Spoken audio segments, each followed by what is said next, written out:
सेनगाव तालुक्यातील गोरेगाव येथील जिजाऊ चौकात परभणी येथील घटनेच्या निषेधार्थ आंबेडकरी अनुयायांच्या वतीनं तब्बल 1.5 तास रास्तारोको आंदोलन पुकारून निषेध नोंदवण्यात आलाय। परभणी येथील भारतरत्न डॉक्टर बाबासाहेब आंबेडकर यांच्या पुतळ्यासमोरील संविधान प्रतिकृतीची विटंबना करणाऱ्याला फाशी द्यावी, या घटनेमागचा मास्टरमाइंड कोण आहे तो शोधून काढावा, अशा विविध मागण्यांसाठी गोरेगाव या ठिकाणी आंबेडकरी अनुयायांच्या वतीनं रास्तारोको आंदोलन पुकारण्यात आले।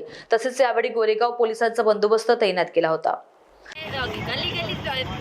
भीमनगरामध्ये जाऊन जे मुलं आणि ज्या महिलांना उचलले आणि त्यांना जी मारहाण करणं सुरू आहे, ते रॉडनी जी मारहाण करण्यात आले, जे फोटो व्हायरल होत आहेत ते तुम्ही मीडियानं पहिली गोष्ट दाखवा।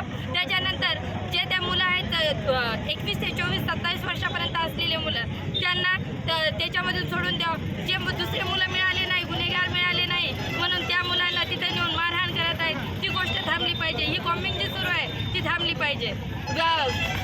जी संविधानाच्या प्रतिकृतीची जी विटंबना झालेली आहे त्याचा जाहीर निषेध करते। परभणी येथे घडले 10 डिसेंबर येथे घडलेल्या घटनेचा आम्ही जाहीर निषेध करतो।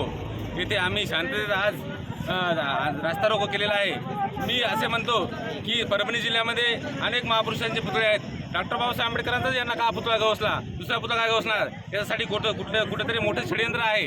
हे षडयंत्र ज्यांनी केलं त्यांना 100% अटक झाले पाहिजे आणि ते षडयंत्र उघड झालं पाहिजे।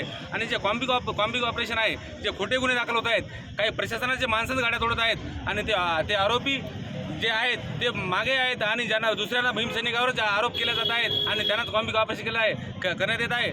महान्यूज करता गोपाल सातपुते, हिंगोली।